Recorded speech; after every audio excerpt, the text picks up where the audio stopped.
You want the prongs from the e-collar to be touching the skin.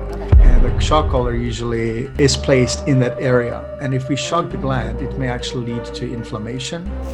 And when there's inflammation in the thyroid gland, it can lead to... If you want to learn the negative effects of treat training which causes your dog to develop bad behaviors and health issues, make sure to subscribe to the channel and hit the bell icon to get notified about our next video.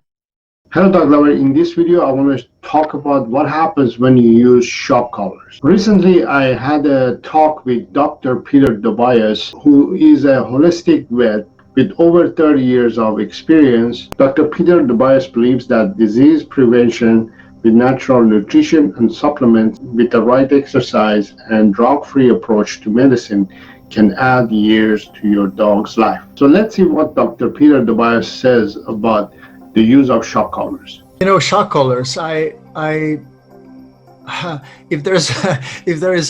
I had like one thing that I could eliminate from the world, like it would be either choke chain or shock collar, and ideally both. I would just say collars, the damaging collars. Shock collars, you know, I think the biggest issue I have is with not only with the physical impact, but also the emotional impact on dogs.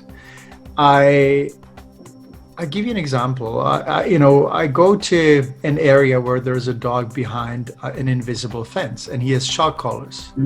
And this dog is usually standing behind the fence, but I can see that he wants to say hi to other people and he wants to say hi to other dogs. And having this kind of block or inability to kind of be himself is really cruel in my mind.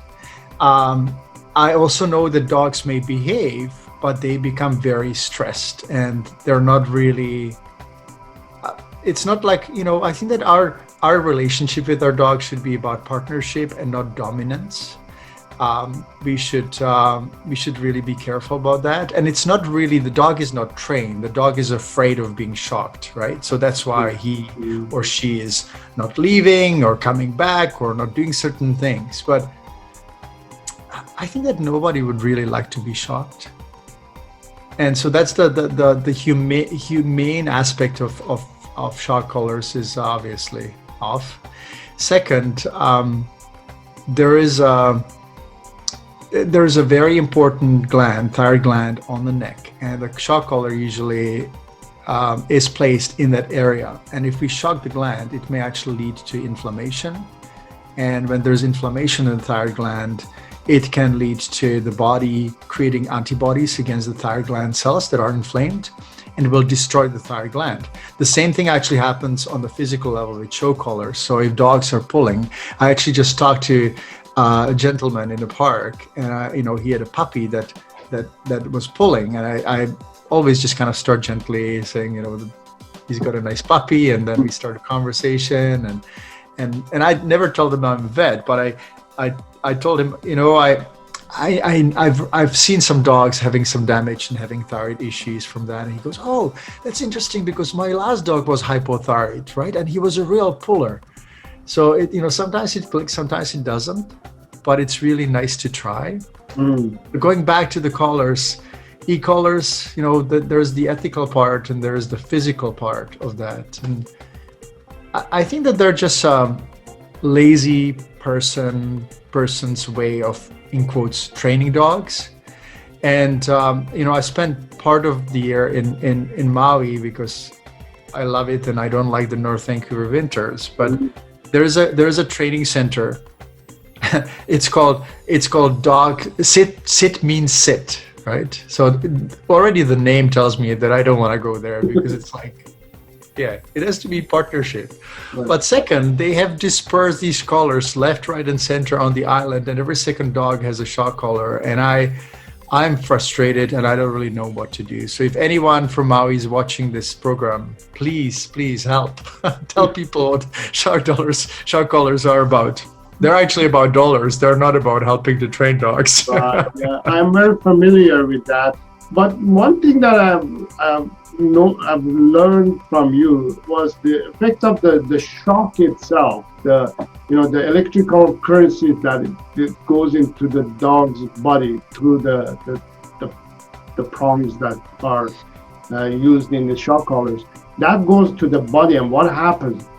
after a good nap? Well, to be honest, I think that we cannot always know what will happen, right? Like we all don't always know all the side effects, but I have one rule of thumb. If there is something that is unnatural, if there is something that would not happen in nature, I just don't do it, just as a precaution. Unfortunately, I don't have hundreds and millions of dollars to hundreds of thousands and millions of dollars to do all these tests and studies, right? Like it would be nice to prove someone wrong, but I think that common sense tells us, would it be happening in nature? Definitely not. Are there energy meridians in the body? Definitely yes. Does it affect the body in a natural way? Yes. The after effects we cannot really determine, but I would say that between the stress and the emotional aspects, there's definitely some physical aspect as well, or an effect. But I cannot tell you for sure. I cannot tell you exactly what happens, but it is, I'm going to go back to choke collars. It's a little easier to explain.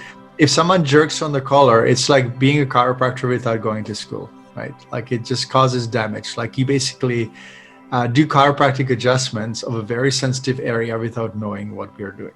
And it's not a good idea. Right. One of the things that it's obvious is that dogs have a very sensitive nervous system in their necks. An uneducated person, an uneducated dog trainer can say one thing and next thing says another thing. But you can see here, he says once dogs don't feel anything, and in next video he says dogs have a very sensitive nervous system in their neck. Dogs are they're animals, so they really don't care what the heck's on their neck. They have a lot more nerves on their neck than we do, so they're a lot more sensitive to it.